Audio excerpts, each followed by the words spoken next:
Hello and welcome, my amazing friends. Today we are starting something very special. Today we are talking about the Bhagavad Gita. And before we go deeper, let me say something clearly. This is not a religion video. This is not about trying to make you follow any tradition. This is not about forcing any belief on you. This is not about saying one group of people is right and everyone else is wrong. This is about life. This is about your pain, your confusion, your fear, your overthinking, your purpose, your mind, your inner battle. That is why this book matters so much. The Bhagavad Gita is one of those rare books that does not speak only to one country, one culture, or one time. It speaks to the human heart. It speaks to the person who feels lost. It speaks to the person who is tired mentally. It speaks to the person who wants to move forward, but feels something inside is broken, confused, or afraid. And that is why, even if my audience is international, I still wanted to make this video. Because truth is truth. Wisdom is wisdom. Pain is pain. Fear is fear. And human struggle is the same everywhere. A confused mind in India is still a confused mind. A broken heart in America is still a broken heart. A fearful person in Europe is still a fearful person. A lost soul anywhere in the world still wants the same thing: peace, clarity, strength, meaning, direction. And this book speaks directly to those things. I am making this video because, in my own way, this book truly changed me. Not because it gave me some magic formula. Not because it made life easy. Not because suddenly every problem disappeared. But because it changed the way I looked at struggle. It changed the way I looked at fear. It changed the way I looked at responsibility. It changed the way I looked at pain. And most importantly, it changed the way I looked at myself. This book made me understand that many of the answers we are desperately searching for outside are actually connected to something deeper inside us. That is why I truly believe this book carries answers to the deepest questions people ask in life. Questions like, why am I suffering? Why am I so confused? Why do I overthink so much? Why do I feel afraid even when I know what I should do? How do I stay calm in difficult times? How do I control my mind? How do I do my duty when my heart feels weak? How do I live with peace in a world full of pressure? How do I become strong without becoming hard? How do I keep going when life feels heavy? The Bhagavad Gita does not answer these questions in a cheap way. It does not give shallow comfort. It does not just tell you to be positive and move on. No, it goes deeper. It enters the battlefield of the human mind. And that is why this book is so powerful. Because the Bhagavad Gita begins not with celebration, not with victory, not with peace, but with a breakdown. A strong man breaks down. A warrior loses clarity. A capable person becomes confused. A person with great skill suddenly does not know what to do. And if we are honest, that is where many people are today. They are not weak. They are not useless. They are not empty. They are just internally fighting a battle no one else can see. The Bhagavad Gita is not just a book of words. It is a mirror. It shows you your fear. It shows you your attachment. It shows you your ego. It shows you your weakness. But it also shows you your hidden strength. It reminds you that your confusion is not the end of your story. It reminds you that your breakdown can become the beginning of your awakening. It reminds you that inside your pain, there can still be purpose. Inside your fear, there can still be courage. Inside your uncertainty, there can still be truth. So in this video, I do not want to explain this book like a dry lesson. I want to bring it to life. I want to explain it in very simple English. I want to explain it in a deep, spiritual, motivational, and powerful way. And I want every person listening to feel as if this wisdom is speaking directly to them. Because maybe it is. Maybe this is not just a video for you. Maybe this is a message for your life right now. So stay with me until the end. Open your mind. Open your heart. And let this wisdom enter your life slowly. Because sometimes one truth, deeply understood, can change the direction of your whole life. Chapter 1. The moment a strong person breaks inside. Listen carefully. Before the Bhagavad Gita gives answers, it first shows us a human being in pain. That human being is Arjuna. Arjuna is not a weak man. He is not lazy. He is not foolish. He is not a person with no ability. He is strong. He is disciplined. He is respected. He is skilled. He is a warrior. But in the most important moment of his life, he breaks down. That is where the Gita begins. And this is very important. Because the first chapter of the Bhagavad Gita gives one of the most powerful lessons in life. Even strong people can collapse inside when the battle becomes personal. Sometimes people think only weak people cry. Only weak people feel fear. Only weak people become confused. Only weak people want to run away. But that is not true. Sometimes the strongest-looking people are carrying the deepest pain. Sometimes the person who smiles outside is breaking inside. Sometimes the person who looks brave to the world is full of questions in private. Sometimes the person who has talent, experience, and abilities still feels lost when life puts them in a painful situation. That is Arjuna. And that is also many people listening to this video. Outwardly, life may look normal. Maybe you wake up, work, talk, smile, eat, and keep moving. But inside, something feels heavy. Inside, you are fighting thoughts nobody can see. Inside, you are asking questions you cannot answer. Inside, you may be tired of pretending to be okay. It starts with a human being who can no longer hide his inner battle. Arjuna stands on the battlefield and looks around. He sees teachers, he sees family, he sees loved ones, he sees people connected to his life. And suddenly, the battle is no longer just a battle. It becomes emotional. His strength shakes, his confidence falls, his clarity disappears, his body reacts, his mind becomes disturbed, his heart becomes weak. And he says, in his own way, "I cannot do this." Now stop here and think deeply. How many people are living this same chapter right now? Not on a battlefield with weapons, but on the battlefield of life. A person knows they need to take action, but fear stops them. A person knows they need to speak the truth, but emotions stop them. A person knows they need to move forward, but attachment stops them. A person knows what is right, but the pain of the situation makes them weak. That is modern life. People are not always losing because they are incapable. Many times they are losing because their emotions have taken control of their clarity. Lesson 1. Confusion can enter even a great mind. Arjuna was not a fool, but confusion still entered his mind. Never become proud and think confusion can never happen to you. No matter how smart you are, confusion can enter. No matter how strong you are, weakness can enter. No matter how experienced you are, doubt can enter. Why? Because human life is not only about intelligence. It is also about emotion, attachment, fear, memory, pain, and inner conflict. Sometimes your mind knows one thing, but your heart feels another.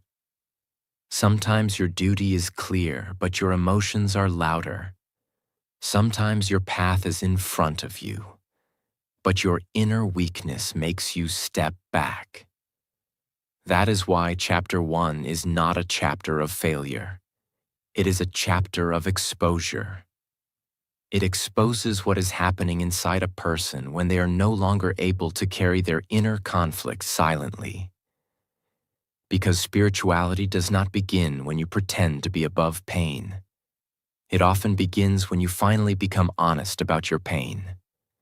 Real transformation does not begin with pretending. It begins with truth. Arjuna does not pretend to be fearless. He does not act strong just to protect his image. He does not hide his breakdown. He reveals it. Because many people suffer longer than they need to only because they keep pretending. They pretend they are okay. They pretend they are strong. They pretend they are clear. They pretend they know what to do. But inside, they are collapsing. Your healing begins when your honesty begins. The moment you stop pretending is often the moment real wisdom can enter your life. Lesson 2. Your real battle is not outside. It is inside. The battlefield is outside, but the real war is inside Arjuna. Many people think their biggest problem is outside them. They think, my problem is my job. My problem is my family. My problem is money. My problem is pressure. My problem is other people. Very often, your greatest suffering is not the situation itself. It is what is happening inside you while facing that situation. The battlefield was outside Arjuna, but his trembling, confusion, sadness, fear, attachment, and collapse were happening inside him. And this is exactly how life works. Two people can face the same difficulty. One breaks, one grows. Why? Because the outer battle may be the same, but the inner state is different. They do not only talk about changing your outside life. They talk about understanding your inside world. If your inside world is in chaos, even a small problem feels huge. If your inside world is steady, even a huge problem can be faced. This is why inner mastery matters so much. Your thoughts matter. Your perception matters. Your emotional strength matters. Your awareness matters. Because life is not only what happens to you. Life is also how you meet what happens to you. But that is exactly why the teaching begins there. Because wisdom enters where pride ends. Lesson 3. Emotional pain can make you forget your strength. Arjuna had strength. He had skill. He had purpose. He had training. But in one emotional moment, he forgot all of it. This is a very human thing. Sometimes one painful situation can make you forget everything good about yourself. One rejection can make you forget your worth. One failure can make you forget your ability. One painful season can make you forget your purpose. One emotional wound can make you think you are weaker than you really are. This is what happens when pain takes over perspective. Pain narrows your vision. It makes the problem look bigger than your power. It makes fear look wiser than courage. It makes escape look smarter than action. It makes weakness feel like truth. Just because you feel weak does not mean you are weak. Just because you feel lost does not mean you have no path. Just because your mind is shaking does not mean your soul has become small. Just because your emotions are loud does not mean truth has disappeared. Many people need to hear this, because there are moments in life when your feelings lie to you. Your feelings may say, "You cannot do this. You are not ready. You are not strong enough. You should run. You should give up." But feelings are not always truth. Sometimes they are only storms passing through the mind. And if you make permanent decisions in temporary emotional storms, you can damage your own destiny. It warns us about what happens when emotional pain becomes stronger than inner clarity. Lesson 4. Breakdown is not always destruction. Sometimes it is the beginning of wisdom. Arjuna's breakdown feels negative. It feels painful. It feels like weakness. But without that breakdown, the conversation of the Gita would not begin. If Arjuna had stayed proud, silent, and false, he would not have received the wisdom that changed everything. His collapse became the doorway to guidance. Sometimes the moment that embarrasses you becomes the moment that awakens you. Sometimes the moment you feel most broken becomes the moment you finally become open. Sometimes the moment you say, "I do not know what to do," becomes the first moment you are truly ready to learn. To understand that pain is not always punishment. Sometimes pain is preparation. Sometimes confusion is not there to destroy you. Sometimes it is there to bring you to a deeper truth. Sometimes life lets your old confidence break because it wants to build real wisdom in its place. That is why you should never hate every hard season of your life. Some seasons break your illusion so truth can enter. Some seasons break your pride so humility can enter. Some seasons break your false identity so your deeper self can awaken. So when you read chapter 1, do not only see weakness, see the sacred beginning of transformation. See the moment a human being becomes ready for higher guidance. See the moment where ego is shaken and truth gets a chance to speak. Lesson 5. It is not wrong to feel lost, but it is dangerous to stay lost. It shows compassion toward the struggling human mind. And that is important for your audience too, because many people already feel ashamed of their pain. They feel ashamed that they are overthinking, ashamed that they are afraid, ashamed that they are emotionally tired, ashamed that they cannot always stay strong, ashamed that they feel confused in important moments. But the Gita does not begin by insulting human struggle. It begins by showing it. That alone is healing. It tells you, you are not strange for struggling. You are not broken for feeling confused. You are not weak for feeling emotional. But at the same time, the Gita also shows something important. You cannot build your life by sitting forever in confusion. You cannot remain permanently in collapse. You cannot worship your sadness. You cannot make your fear your identity. You cannot turn your emotional state into your permanent home. You may enter confusion, but you must not build your house there. You may feel weak, but you must not decide that weakness is who you are. You may cry, you may shake, you may question, you may pause. But then you must listen, rise, understand, and move. This is where motivation enters. True motivation is not fake excitement. It is deeper than that. True motivation is the moment you realize, yes, I feel lost, but I do not have to remain lost. Yes, my mind is disturbed, but I can learn to steady it. Yes, I feel pain, but pain does not have to become my future. Yes, I am confused, but confusion can become clarity if I am willing to learn. That is real inner power. Today, millions of people are living in this chapter. They look fine outside, but inside, they are mentally exhausted. They are carrying fear of the future, pressure from the world, pain from the past, questions about purpose, confusion about decisions, weakness in moments when they need strength. Many of them do not need more noise. They do not need more pressure. They do not need more fake motivation. They need wisdom. They need something that understands their inner battle. They need something that speaks to the part of them that is silently collapsing. They need something that does not only tell them to work harder, but teaches them how to see clearly when their heart feels heavy. That is why this chapter is so powerful.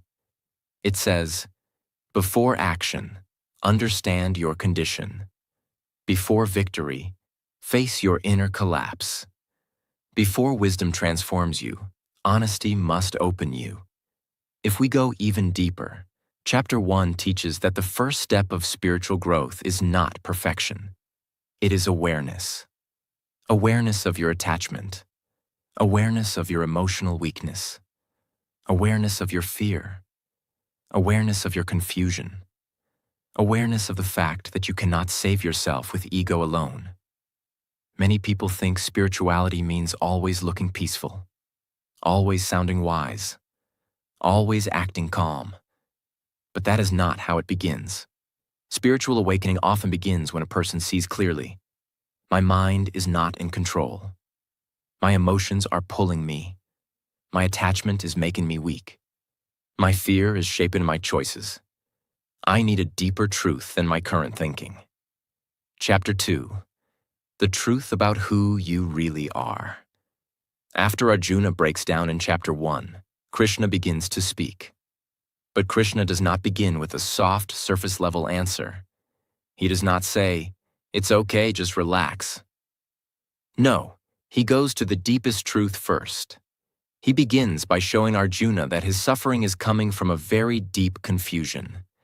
And that confusion is this: Arjuna has forgotten who he really is. Because most human pain becomes so powerful only when a person begins to identify only with the body, emotions, temporary events, and outer situations. Krishna teaches Arjuna that the body changes, but the true self does not. The body is born, the body grows, the body becomes weak, the body dies. But the soul, the deeper self, the true essence of who you are, does not die. It is eternal. Krishna is teaching Arjuna, you are not just this temporary body. You are not just this moment of fear. You are not just this emotional pain. You are not just this passing confusion. You are something deeper, and this matters so much. Because the moment a human being sees life only from the body level, everything becomes frightening. Loss becomes unbearable. Change becomes terrifying. Pain becomes everything. Death becomes the greatest fear. Failure feels like the end. Aging feels like loss. Temporary pain feels permanent. But when a person starts understanding that the outer form changes while the deeper self remains, a new type of strength enters life.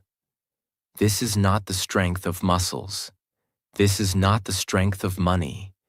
This is not the strength of status. This is inner strength. The kind of strength that helps a person stay standing even when life changes. Krishna is not speaking to Arjuna only as a warrior. He is speaking to him as a soul that has forgotten its own nature. And that is exactly what happens to many people today. They think they are only what the world sees. They think, I am my job, I am my money, I am my success, I am my failure, I am my appearance, I am my reputation, I am what people say about me, I am what happened to me. And because of that, they suffer deeply. Because all of these things can change.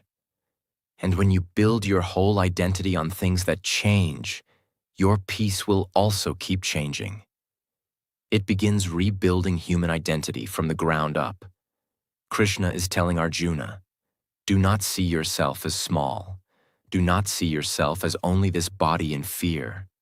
Do not see yourself only through pain. See deeper. You are not here just to react to life. You are here to understand life and live with wisdom. Lesson 1. Stay steady in pleasure and pain. Krishna then teaches Arjuna something that every human being needs to hear. He explains that heat and cold, pleasure and pain, gain and loss, success and failure come and go. They are temporary. This is a huge lesson, because most people destroy their own peace by treating temporary things as permanent truths. A difficult season comes and they think life is over. A painful emotion comes and they think they will feel like this forever. A failure comes and they think they are a failure forever. A moment of rejection comes and they think they are unworthy. But Krishna says no. These things come and go. They are part of life's movement. And your growth depends on learning how to endure them without losing yourself. This is not coldness. This is not emotional suppression. This is emotional maturity. It means you stop being controlled by every changing experience. If something good happens, you stay balanced. If something painful happens, you stay balanced. If praise comes, you stay balanced. If criticism comes, you stay balanced. Why? Because your center is no longer outside you. Most people live like leaves in the wind. One compliment makes them feel strong. One insult makes them feel broken. One success makes them proud. One failure makes them hopeless. They are always moving up and down because their peace depends on what happens around them. But Krishna teaches a different way to live. He teaches steadiness. He teaches that the person who learns to remain balanced in changing situations becomes truly fit for wisdom and inner freedom. Real power is in not being destroyed by every situation. Lesson 3. Focus on action, not on the fruits of action. Krishna tells Arjuna that he has a right to action, but not to the fruits of action. This means do your duty, do your work, do your best, act with sincerity, but do not become mentally trapped by the result. This teaching is so powerful because most people are not destroyed by action. They are destroyed by anxiety about results. They do not study peacefully because they are terrified of marks. They do not work peacefully because they are obsessed with success. They do not create peacefully because they are afraid of judgment. They do not speak because they fear rejection. They do not start because they fear failure. So even before doing the work, they are already mentally exhausted. Krishna cuts through this problem directly. He tells Arjuna, your job is not to control everything. Your job is to act rightly. Results are not always in your hands. Effort is in your hands.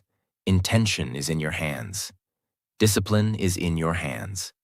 Courage is in your hands.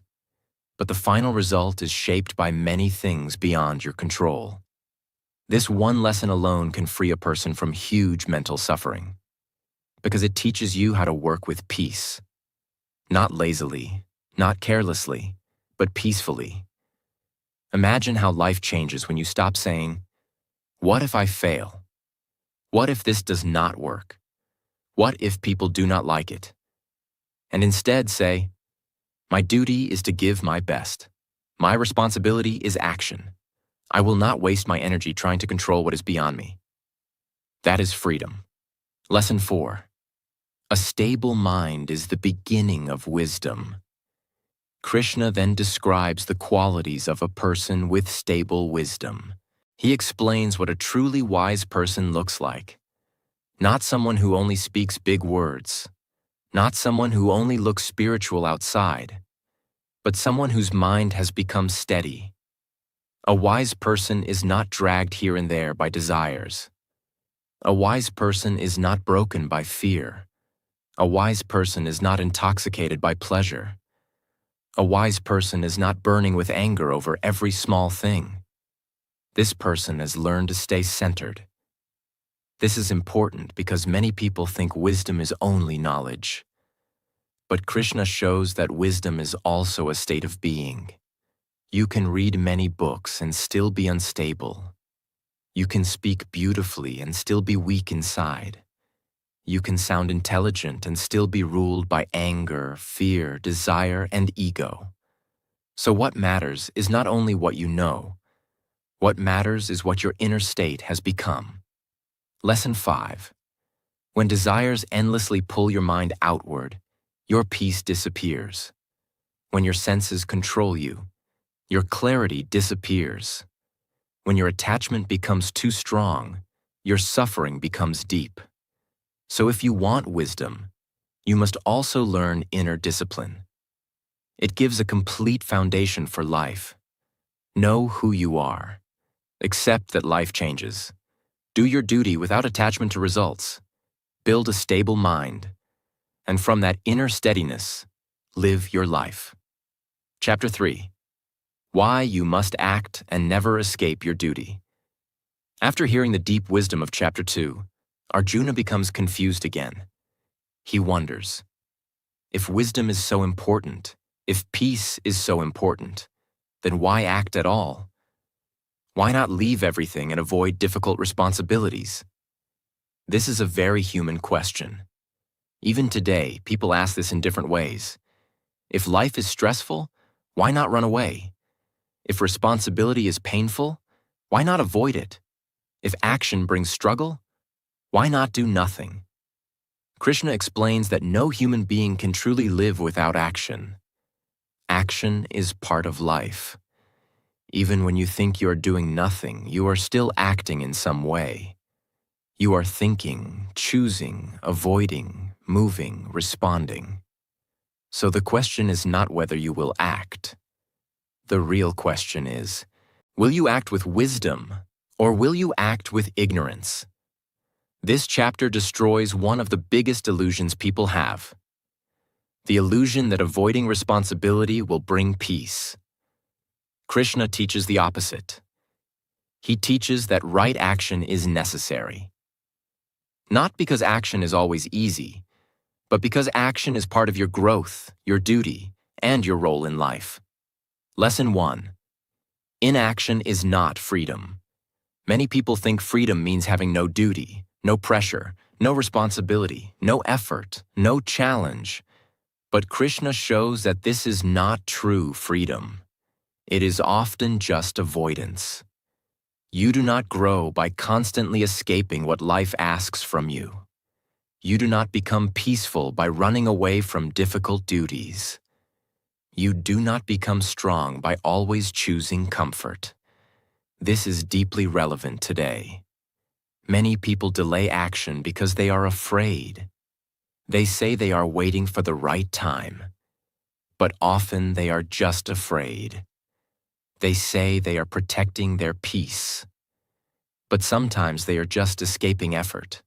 They say they are not ready, but sometimes readiness comes only after action begins. Krishna teaches that avoiding your rightful duty weakens you. Why? Because every time you run from what you know you should do, your self-respect becomes smaller.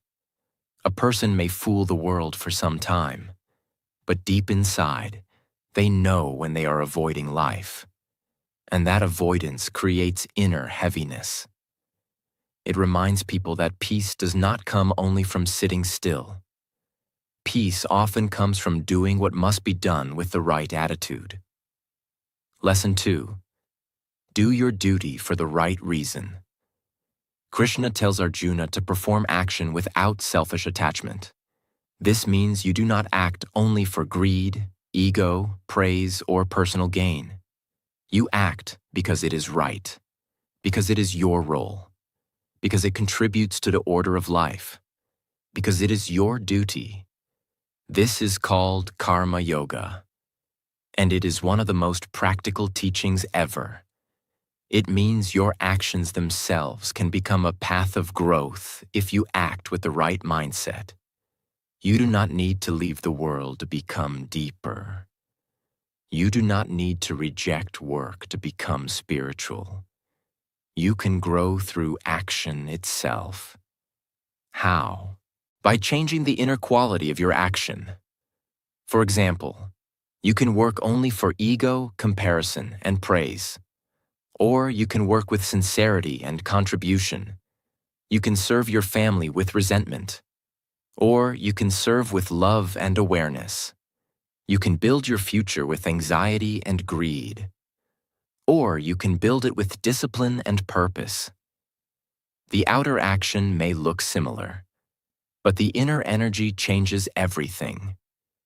This is what makes the Gita so powerful for modern life. It does not tell everyone to run away to a mountain. It teaches people how to live deeply while still being fully engaged in life. That means your work can become spiritual. Your duty can become spiritual. Your discipline can become spiritual. Your action can become a path to inner growth. The third great teaching of Chapter 3. Desire is the enemy that clouds wisdom. Then Krishna identifies one of the greatest problems in human life. He says that desire, especially selfish and uncontrolled desire, is a powerful enemy. Now, desire here does not simply mean every wish or dream. It means that restless craving which takes over the mind and makes a person lose clarity. It is the energy that says, I must have this now. I cannot be peaceful without it. My whole happiness depends on getting this. If I do not get this, I will burn inside. This kind of desire becomes dangerous because it clouds wisdom. It takes away patience. It takes away balance. It takes away right judgment. A person under the control of blind desire starts doing things they later regret. They become impulsive. They become angry. They become attached. They become jealous. They become restless. Krishna explains that desire lives in the senses, mind, and intellect, and covers wisdom like smoke covers fire. What a powerful image! The fire is there, but smoke hides it. In the same way, your deeper wisdom may still be inside you, but uncontrolled desire can hide it. That is why so many people know the right thing but do the wrong thing. They know discipline is better, but choose comfort. They know honesty is better, but choose appearance. They know peace is better, but choose restless chasing. This teaches that if you want to live wisely, you must learn to govern desire instead of being governed by it. This does not mean killing all ambition. It means purifying ambition. It means wanting things without becoming their slave. It means having goals without losing your soul. Lesson 3. Live as an example. Krishna also says something very powerful. He explains that great people influence others by the way they live. Whatever a leading person does, others follow. This means your life is not only about you. Your choices affect others. Your discipline affects others. Your laziness affects others. Your courage affects others. Your integrity affects others. This is deeply motivational because it makes life bigger than personal comfort. It reminds you that when you live with sincerity, you are not only building yourself, you are also giving permission to others to rise. Parents shape children. Teachers shape students. Creators shape audiences. Leaders shape cultures. Friends shape one another. This chapter teaches that right action matters not only for your own peace, but also because your life becomes a message to the world around you. This makes duty sacred. It is not just pressure. It is responsibility with meaning. Chapter 4. The Power of True Knowledge. If Chapter 3 teaches the importance of right action, Chapter 4 teaches the importance of right understanding. Because action without wisdom can become blind activity, and wisdom without action can become useless theory. So Krishna now explains the power of knowledge. Not just information, not just facts, but knowledge that transforms how you live. Lesson 1. True wisdom is ancient, timeless, and always relevant. Krishna tells Arjuna that this wisdom is not new. It is ancient. It had been known by great beings before. This is a beautiful reminder that truth does not become weak just because it is old. Today, people often think newer means better, but some truths are timeless. Human nature has changed less than people think. People still fear. People still desire. People still become confused. People still search for peace. People still struggle with ego. People still long for meaning. So ancient wisdom remains powerful because it addresses permanent human problems. Lesson 2. When confusion rises, wisdom must return. Krishna explains that whenever righteousness declines and confusion becomes great, he appears to restore balance. On one level, this is a spiritual teaching about divine intervention. But on another level, it also carries a powerful inner message. Whenever darkness rises in your life, truth must rise too. Whenever confusion becomes strong, clarity becomes necessary. Whenever your lower nature becomes dominant, your higher awareness must awaken. It tells you not to believe that confusion has the final word. It tells you that truth can return, balance can return, wisdom can return. The higher part of you can rise again. Even if you have lived in ignorance, there is still a path back. Even if you have made mistakes, there is still a path back. Even if your mind has become polluted by ego, fear, or desire, there is still a path back. Why? Because knowledge has the power to burn ignorance. Lesson 3. Right knowledge burns the chains of the past. Krishna describes knowledge like fire. Just as fire reduces wood to ashes, true knowledge burns the effects of ignorance. Many people live chained to their past. Their old mistakes control them. Their old wounds control them. Their old habits control them. Their old self-image controls them. They think, this is just who I am. I cannot change. My past is too heavy. My mistakes define me. Wisdom can burn through old bondage. Not fake positive thinking, not denial, real understanding. Because when you deeply understand life, yourself, action, and truth, many old chains begin to lose their power.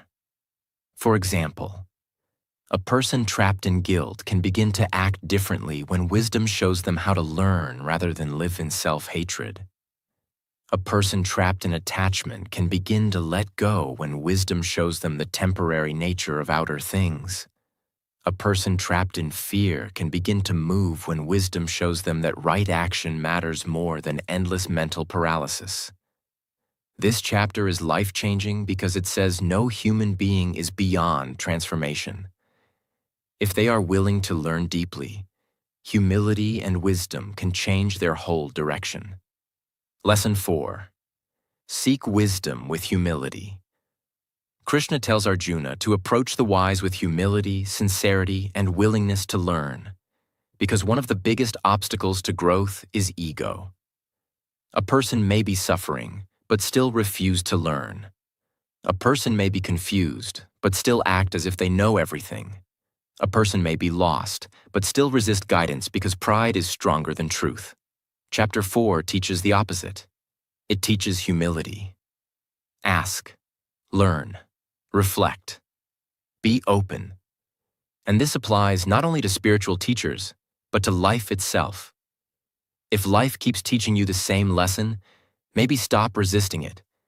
If your patterns keep creating pain, maybe become curious about them.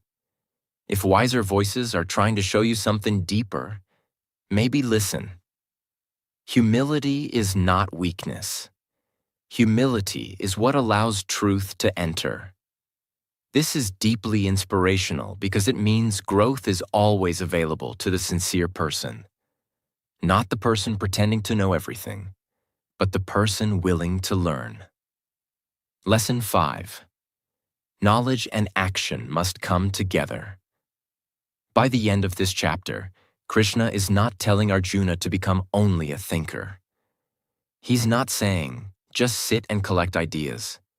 He's showing him how knowledge should purify action. When you understand deeply, you act differently. You act with less ego. You act with less fear. You act with less selfishness. You act with more purpose. You act with more calmness. This is very important. Because real knowledge is not just something you remember. It is something that changes your life. If a person says they know truth but still lives carelessly, blindly, selfishly, and without awareness, then that knowledge has not yet entered deeply enough. So Chapter 4 gives a complete message. Learn deeply. Burn ignorance. Be humble. Seek truth. And then live from that truth. Chapter 5. When you feel pressure, even while doing everything right. Arjuna looks at Krishna and says, I am doing everything I should do, but still my mind feels heavy. I don't feel peace. Krishna answers calmly, you are not tired because of your work. You are tired because you are carrying everything inside your mind. You are working, but at the same time you are thinking about results. You are imagining the future. You are trying to control what has not even happened yet. And that is why your mind feels pressure. Think about your own life for a moment. You are doing your work, but your mind is somewhere else. It is thinking, what if this fails? What if things go wrong? What if I don't get what I want? Because of this, even simple work starts feeling heavy.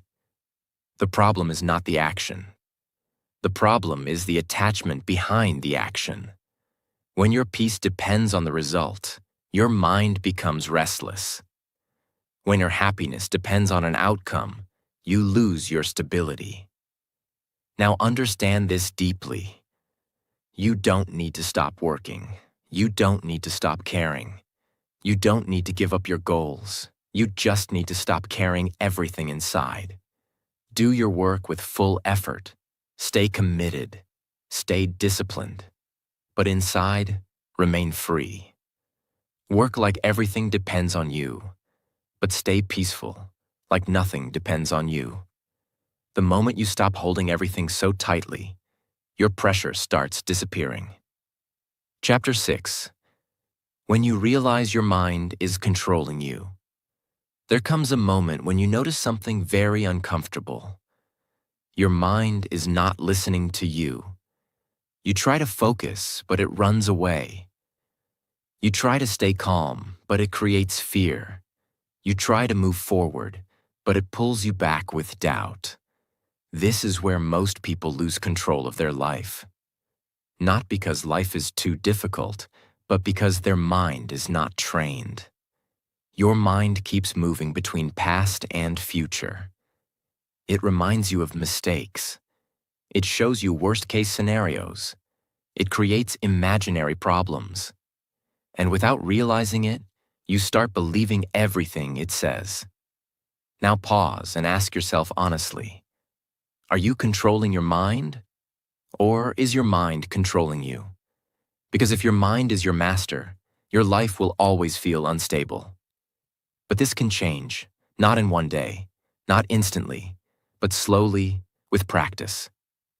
Every time your mind runs, bring it back. Every time it creates fear, bring it back. Every time it goes into overthinking, bring it back. Again and again. At first, it will not listen. It will feel difficult. You will feel like nothing is changing. But if you stay consistent, something powerful begins to happen.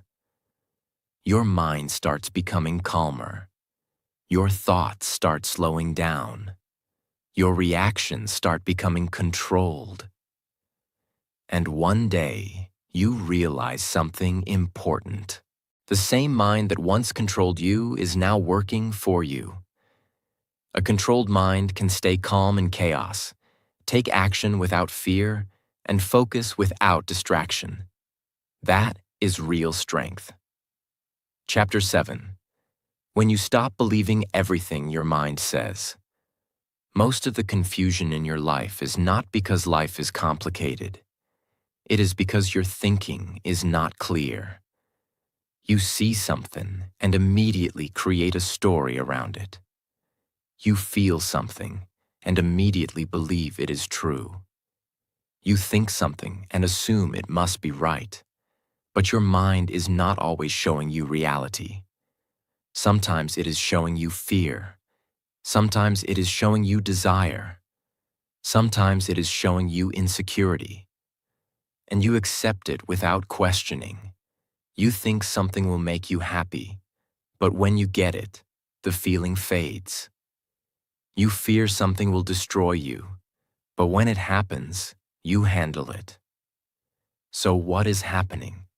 You are living on the surface. You are reacting without understanding. Now start changing this. Instead of believing every thought, start questioning it. Ask yourself, is this really true? Is this really important? Or is my mind exaggerating it? Slowly, you will begin to see clearly. You will stop chasing things that don't matter. You will stop fearing things that are not real. You will stop reacting to everything. And when your vision becomes clear, your life becomes simple. Clarity removes confusion. Awareness removes unnecessary suffering. Chapter 8. When you understand that your thoughts are creating your future. Look at your daily thinking pattern, not once, but again and again. What do you think about most? Because that is shaping your life. If your mind is always focused on fear, your life starts feeling heavy. If your mind is focused on growth, your life starts moving forward. Your thoughts are not small. They are powerful. What you repeat becomes your habit. What becomes your habit becomes your personality. What becomes your personality becomes your life. This is happening every day, whether you notice it or not. Most people let their mind go anywhere. They keep thinking negative thoughts, worrying about things, overanalyzing situations. And then they wonder why their life feels stuck. But the truth is simple. Your life is moving in the direction of your repeated thoughts. So start becoming aware. Bring your focus back to what matters. Again and again. It will not be perfect in the beginning. But slowly, your thinking will change. And when your thinking changes, your life begins to change. Chapter 9. When you stop fighting life. One of the biggest reasons you feel tired is because you are constantly resisting life. You want things to go your way. You want everything to be perfect. You want situations to match your expectations. And when they don't, you feel frustrated. You think, this should not happen. This is not right. This is unfair. But that resistance creates suffering. The more you fight reality, the more pressure you feel inside. Now understand this clearly. You cannot control everything in life, but you can control how you respond to it. You can keep fighting everything, or you can learn to accept and act. Acceptance does not mean giving up. It means you stop wasting energy on things you cannot change. You still take action. You still give your best. You still move forward. But inside, you are not constantly fighting what is happening. And this creates peace, because now your mind is not stuck in resistance. You trust yourself. You trust that you can handle whatever comes. And that trust removes fear.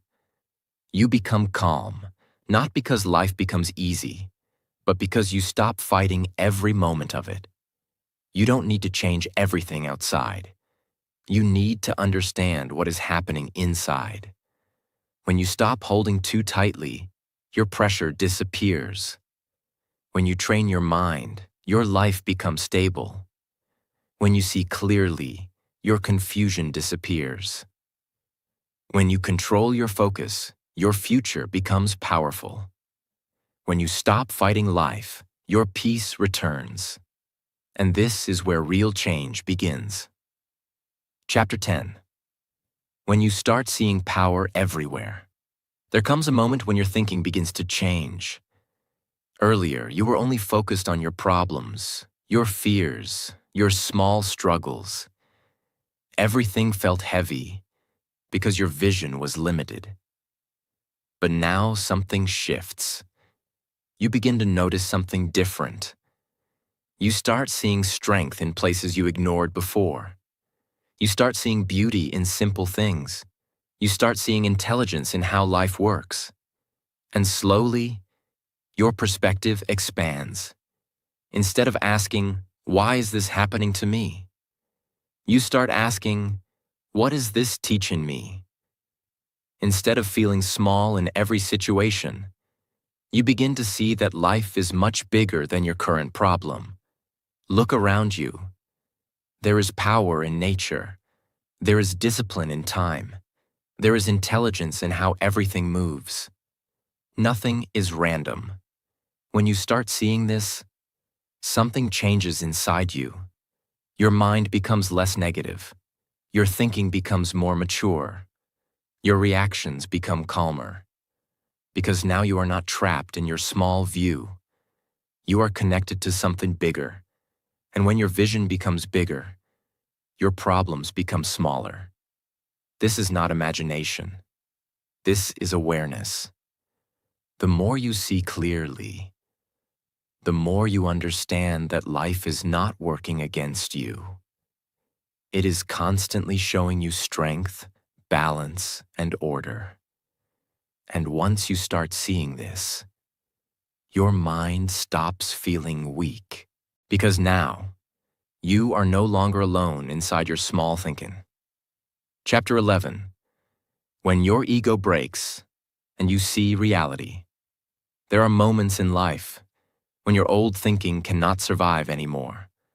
Moments so powerful that they break your ego. Until now, you thought you understood life. You thought you knew what is right. You thought you were in control. You thought everything was about you. But suddenly, you see something bigger, something that makes you realize you are not the center of everything. Life is much bigger than your plans, much bigger than your fears, much bigger than your control. And in that moment, your ego shakes. This can feel uncomfortable because your identity starts breaking. Your old beliefs start falling. Your assumptions start collapsing. But this is not destruction. This is awakening. Because ego always keeps you limited. It makes everything personal. It makes you react to everything. It makes you believe you are always right. But when ego breaks, clarity enters. You stop taking everything personally. You stop reacting to everything emotionally. You stop trying to control everything. You become quieter inside. And in that quietness, you start seeing truth. Not through your ego, but through awareness. This is one of the most powerful transformations in life. When you stop living from ego and start living from understanding. Chapter 12. When your heart becomes calm and steady. Strength is not only in the mind. Strength is also in the heart. There are people who look strong outside, but inside they are restless, angry, and unstable. And there are people who look simple, but inside they are calm, steady, and peaceful. Now understand this. A peaceful heart is not created by controlling everything outside. It is created by how you live inside. When you stop being full of ego, your heart becomes lighter. When you stop comparing yourself, your heart becomes peaceful. When you stop needing validation, your heart becomes stable. When you stop reacting to every small thing, your emotions become balanced. This is real inner strength, not loud, not aggressive, not trying to prove anything, just steady. You start becoming someone who does not get disturbed easily, does not react instantly, does not lose control quickly, and because of that, people trust you. Life feels calmer. Your decisions become clearer. A steady heart makes a powerful life. Because when your emotions are stable, your actions become strong. Chapter 13. When you start understanding yourself deeply.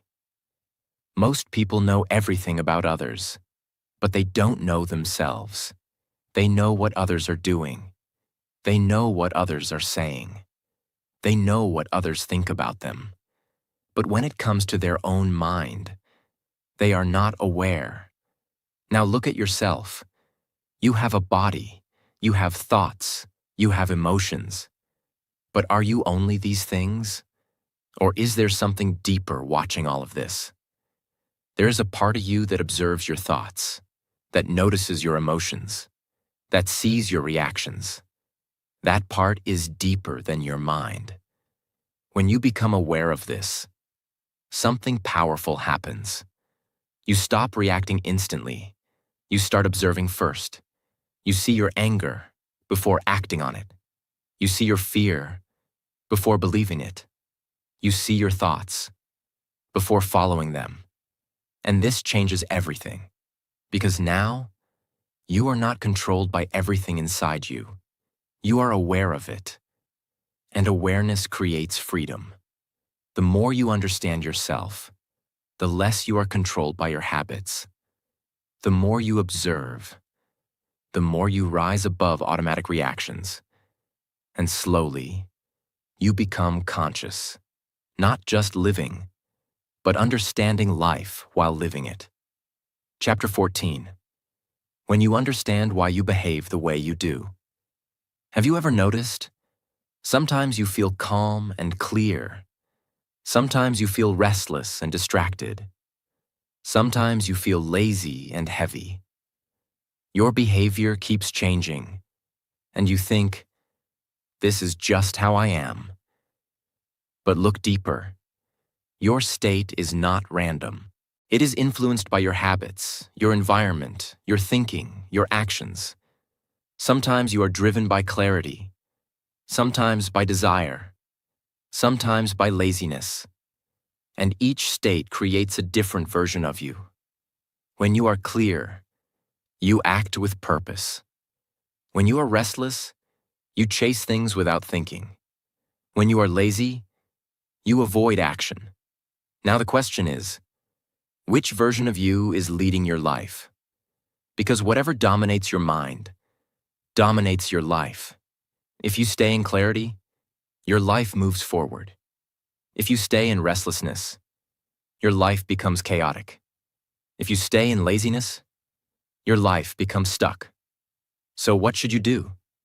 Become aware of your state, and slowly, choose better. Choose clarity over confusion. Choose discipline over laziness. Choose awareness over impulsive behavior. This is how you change your life, not in one big step, but in small daily choices.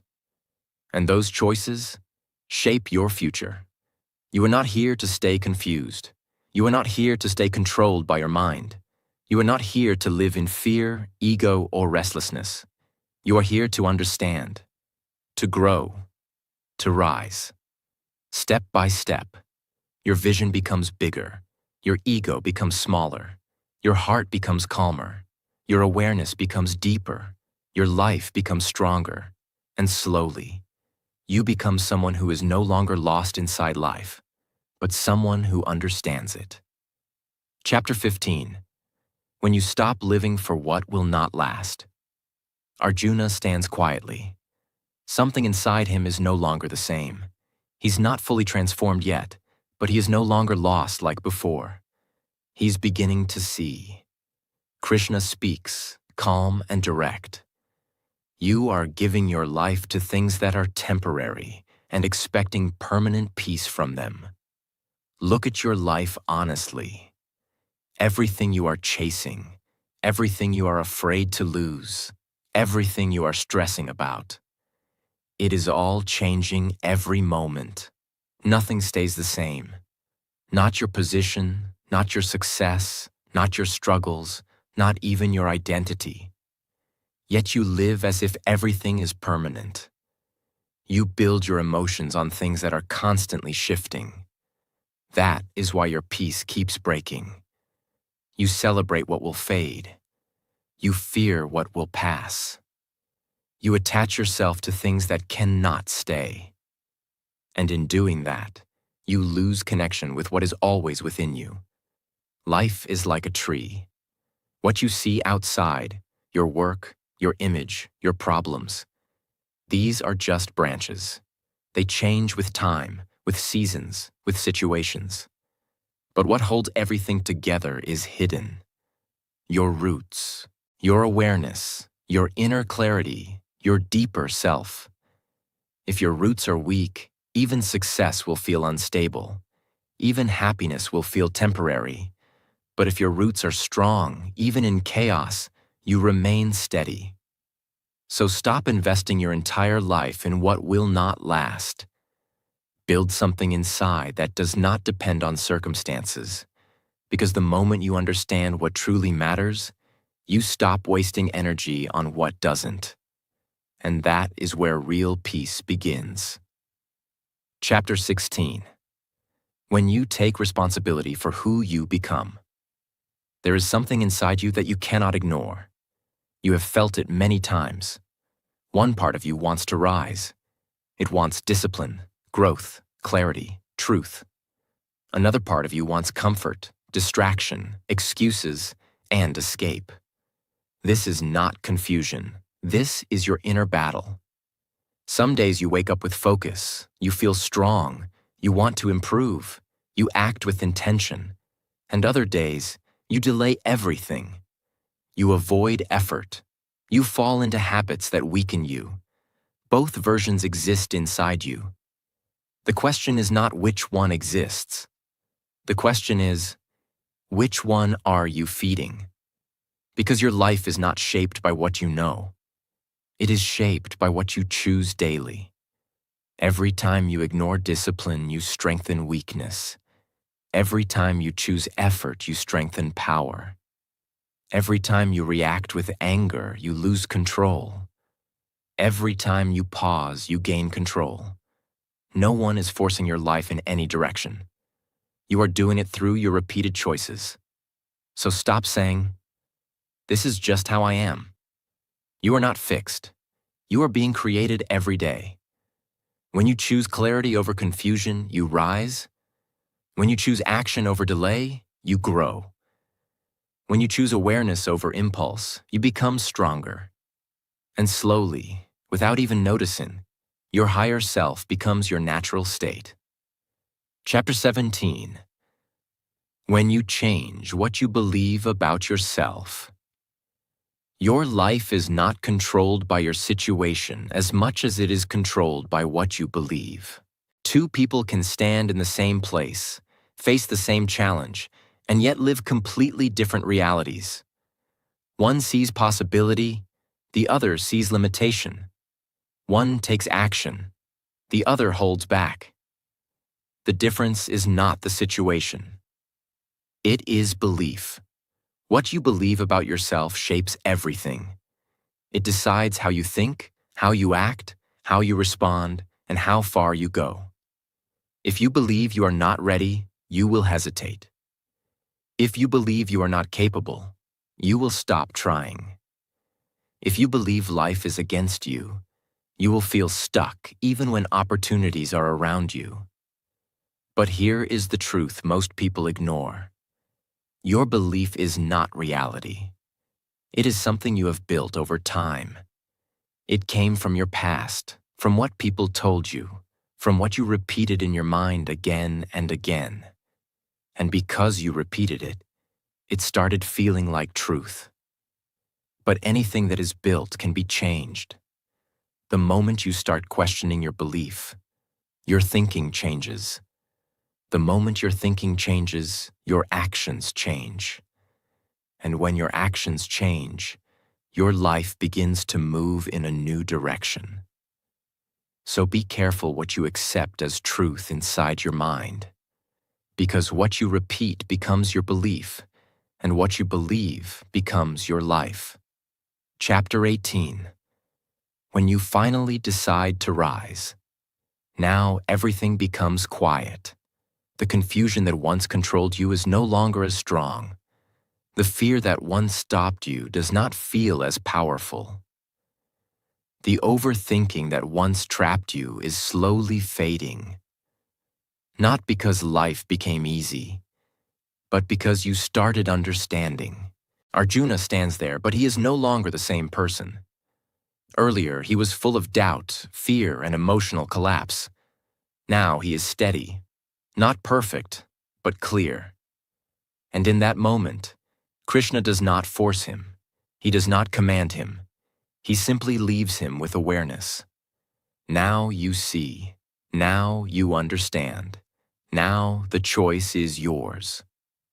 This is the most important moment of your life too, because no one can live your life for you. No one can make your decisions. No one can force your growth. You can listen. You can understand. But in the end, you must choose. You can go back to your old patterns, overthinking, delaying, doubting yourself. Or you can move forward with clarity. You can keep waiting for the perfect moment. Or you can take action now. You can stay controlled by fear. Or you can act despite it. Everything you need is already inside you. The clarity, the strength, the awareness. It is all there. It was never missing. It was just covered. Now the question is not what should I do? The question is, will I act on what I already understand? Because real transformation does not happen when you learn something new. It happens when you finally decide to live differently. This was never about a battle outside. It was always about what is happening inside you. And once you see that clearly, you cannot go back to living unconsciously. Because now you know. Now you understand. Now you have a choice. And the moment you choose to rise, your life begins to change forever. Listen carefully. If you stayed till this moment, this is not just a video for you. This is a turning point. Right now you have two choices. You can close this video and go back to the same thinking, same fear, same confusion. Or you can take one step forward. Not a big step. Not a perfect step. Just one honest step. Because your life does not change when you learn something new. Your life changes when you decide to act differently. You don't need to be perfect. You just need to be aware. Aware of your thoughts, your actions, and your patterns. And slowly, you start changing. You start controlling your mind instead of your mind controlling you. You start taking action instead of waiting for the perfect moment. You start trusting yourself instead of doubting everything. And one day, you look back and realize, you are not the same person anymore. Not louder, not aggressive, but calmer, stronger, clearer. That is real transformation. You may not be standing on a battlefield like Arjuna, but inside you, the same battle is happening every day. And now, you are no longer lost in that battle. Now you understand. Now you see clearly. Now you are ready. So don't wait. Don't overthink. Don't go back to your old patterns. Take control. Start small. Stay consistent. Because everything you are searching for, clarity, peace, strength, confidence, is already within you. You just needed to remember it. What you learned. You learned that your mind can either control you or become your greatest strength. You learned that attachment creates pressure, and letting go creates peace. You learned that your thoughts are shaping your future every single day. You learned that your choices, not your situation, are building your life. You learned that real change begins inside, not outside.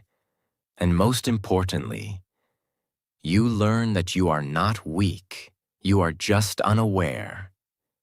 And now, you are waking up. Thank you for watching.